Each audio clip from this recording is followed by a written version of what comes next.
আল মসজিদু মাকানুল ইবাদা, মসজিদটা হচ্ছে ইবাদতের জায়গা। নাম্বার 1, আল মসজিদু মাকানুল ইবাদা। এইটা দুনিয়ার সাধারণ কোনো গড় না, সাধারণ কোনো জায়গা না।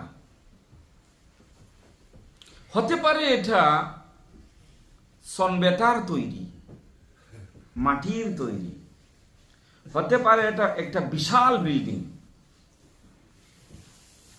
সনবেটা ও মাটির তৈরি ছোট্ট একটা মসজিদ আর বিশাল বিল্ডিং এর বিশাল সৌন্দর্যমণ্ডিত একটা মসজিদ, এই দুটি মসজিদের মধ্যে আল্লাহর কাছে কোনো পার্থক্য নাই, পার্থক্য নাই। খায়রুল বিলাদ ইলাল্লাহি মাসাজিদুহা, দুনিয়ার ভিতরে বেস্ট প্লেস হচ্ছে, গুরুত্বপূর্ণ জায়গা হচ্ছে আল্লাহর কাছে মসজিদ। নাম্বার 1 হলো হাযাল মাকান মাকানুল ইবাদা, এই জায়গাটা হচ্ছে ইবাদতের জায়গা, আর কিছুর জায়গা না এটা। হাযাল মাকান ওয়াল মাকানু আদ-দাওয়াতু ইলাল্লাহ, মসজিদটা হচ্ছে এমন একটা জায়গা যে জায়গায় বসে দুনিয়ার মানুষকে আল্লাহর দিকে ডাকা হয়।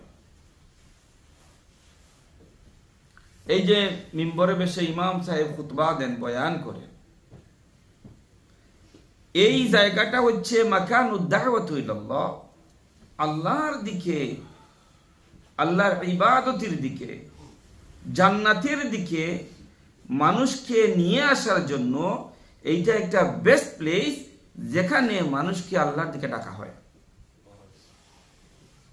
হাযাল মাকানু লিতাকরাউল কুরআন, এইটা সাধারণ কোনো জায়গা নয়, এই জায়গায় বসে কোরআনের তেলাওয়াত করা হয়, কোরআনের তালিম দেওয়া হয়। Best place of Allah and best book of আল্লাহ,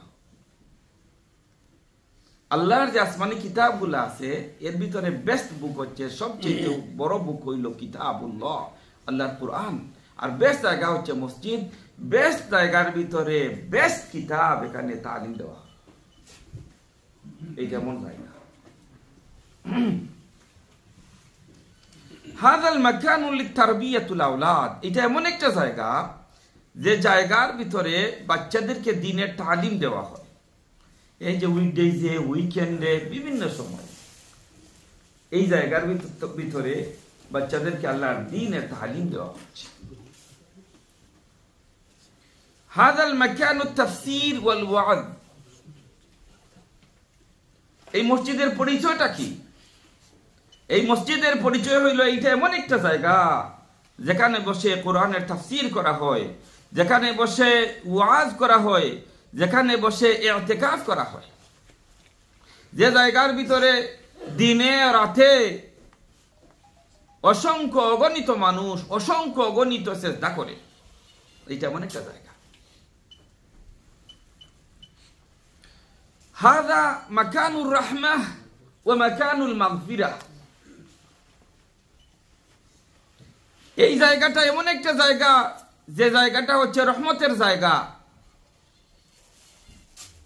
যে জায়গাটা হচ্ছে মাগফিরাতের জায়গা। এই জায়গায় আসলে রহমত লাভ করা যায়, এই জায়গায় আসলে গুনাহ মাফি পাওয়া যায়। হাযা মাকানুত তাওবা ওয়াল ইস্তিগফার, এইটা এমন একটা জায়গা যে জায়গায় আসলে মনটা নরম হয়, দিলটা নরম হয়। এইটা এমন একটা জায়গা যে জায়গায় আসলে তওবা ইস্তিগফার করার ইচ্ছা হয়। মুসল্লিয়ানে কেরাম, আমরা কোন জায়গায় আসি আর কোন জায়গা থেকে যাই আমরা এটা খবর রাখি না, এটা কোন জায়গা।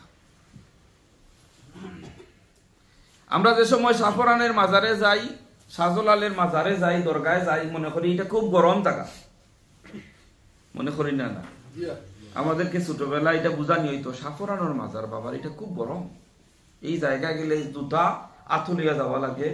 এই জায়গা আমি একবার গেছিলাম ছোটবেলায়, তো মুরব্বীরা বলছেন খবরদার এটা ফিস দিয়া যাইও না, সিঁড়ি থেকে যে সময় নামবায় এইটা পিছনে পিছনে হাত পাই সামাসের মতো, কইটা নাকি গরম জায়গা।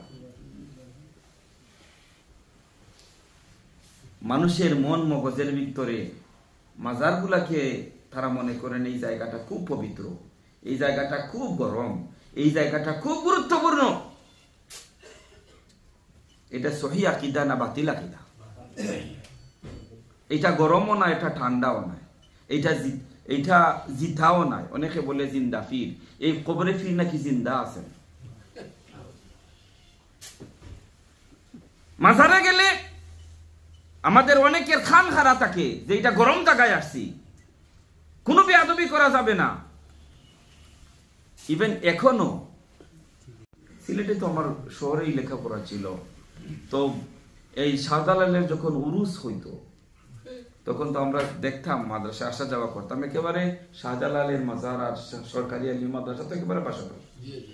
তো সরকারি আলিয়া মাদ্রাসার ফিল্ড একেবারে বাসে ভরা থাকতো, সারা দেশটাই কে, চিটাগাং, নোয়াখালী, ফেনী, কুমিল্লা, সারা দেশটাই কে বাস বইলে বইরা বাড়ত।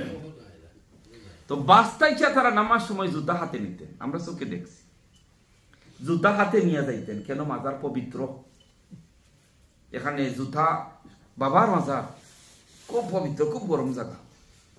জুতা অনেকেই, 100% না, অনেকেই আমরা দেখতাম জুতা হাতে নিয়ে খালি পায়ে যাইতেন। দুনিয়ার মানুষের কাছে মাজার যে এইভাবে পবিত্র তারা মনে করে, আল্লাহর ঘরে যখন আসে একটু চিন্তা করেন আমি কোথায় আসছি। এজন্য বলা হয় হাযা মাকানুল ইবাদাহ, হাযা মাকানুল যিকরিল্লাহ। এটা এমন একটা জায়গা যে জায়গার ভিতরে আইসা আল্লাহর জিকির করা হয়। হাযা মাকানু লিতারবিয়াতুল আওলাদ ওয়া মাকানু লিতাকরাউল কুরআন। এটা এমন একটা জায়গা যে জায়গার ভিতরে এসে আল্লাহর কালাম তেলাওয়াত করা হয়, সেজদা দেওয়া হয়, সেজদার জায়গা। কাজে এই জায়গার ভিতরে যখন আসবেন তখন কিছু আদব আসছে, আদব আসি না না না সাধারণ সিটিং রুমের মতন আমরা আসবার যাইব, হ্যাঁ না ভাই, না না, আজকে নিয়ে আসছি কিছু আলোচনা।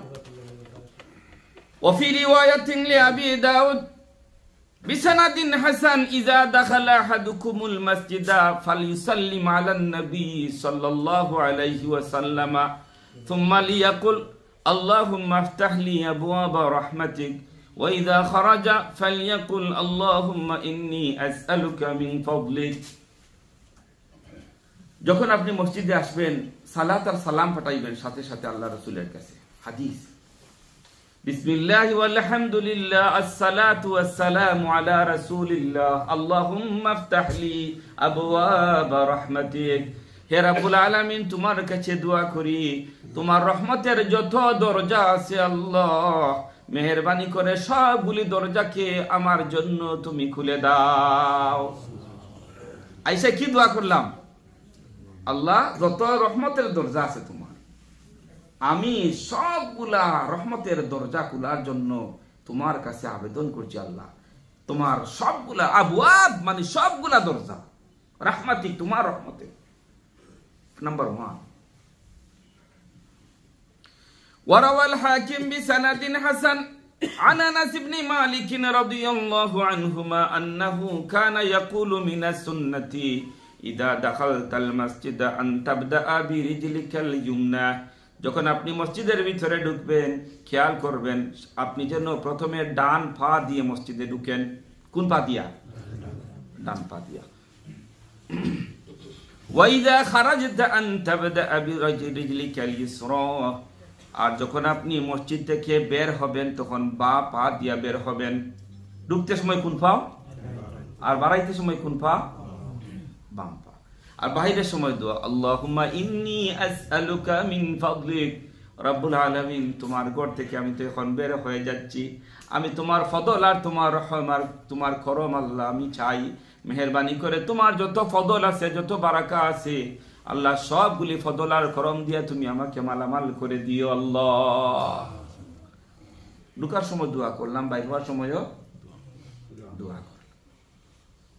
আচ্ছা, বাইর হওয়ার আগে মসজিদে যখন ঢুকলেন, রাওয়াল বুখারী ওয়া মুসলিম আন আবি কাতাদা রাদিয়াল্লাহু তাআলা আনহু أن رسول الله صلى الله عليه وسلم قال إذا دخل أحدكم المسجد فليركع ركعتين قبل أن يجلس আপনি যখন মসজিদে ঢুকবেন মসজিদে বসা আপনার জন্য নিষেধ মসজিদে বসা কি যতক্ষণ পর্যন্ত 2 রাকাত নামাজ না পড়বেন এটাকে বলা হয় তাহিয়াতুল মসজিদ কোন কোন মাযহাবের মতে এই 2 রাকাত নামাজ পড়া ওয়াজিব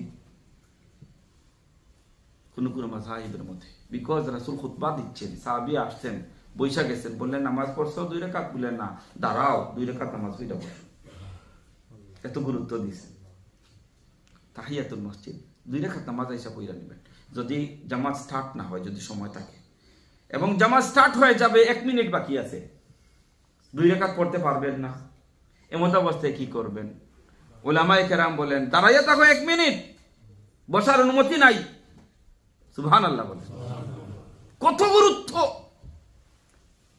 নামাজের জন্য একটা প্রিপারেশন আসার সময় দোয়া বললেন তাহিয়াতুল মসজিদ 2 রাকাত নামাজ পড়লেন দিলটা নামাজের জন্য প্রিপেয়ার্ড হচ্ছে ফরজ নামাজের জন্য রাওয়াল বুখারী ওয়া মুসলিম আন আবি কাতাদা রাদিয়াল্লাহু আনহু আন রাসূলুল্লাহ সাল্লাল্লাহু আলাইহি ওয়াসাল্লাম ইযা দাখালা আহাদুকুমুল মাসজিদা ফালইয়ারকা রাকাতাইনি ক্বাবলা আন ইয়াজলিস فعن ابن عباس رضي الله تعالى عنهما أن النبي صلى الله عليه وسلم قال خرج إلى الصلاة وهو يقول اللهم اجعل في قلبي نورا وبصري نورا وفي سمعي نورا وفي يميني نورا دعاء পড়া পড়া আসতেন কি দোয়া পড়তেন রব্বুল আলামিন তোমার কাছে আমি দোয়া করি আমার কলবকে ওয়া কলবি নূরা আমার কলবটাকে তুমি মুনাওয়ার করে দাও নুরানি করে দাও আলোকিত করে দাও আল্লাহ ওয়াফি বাসরি নূরা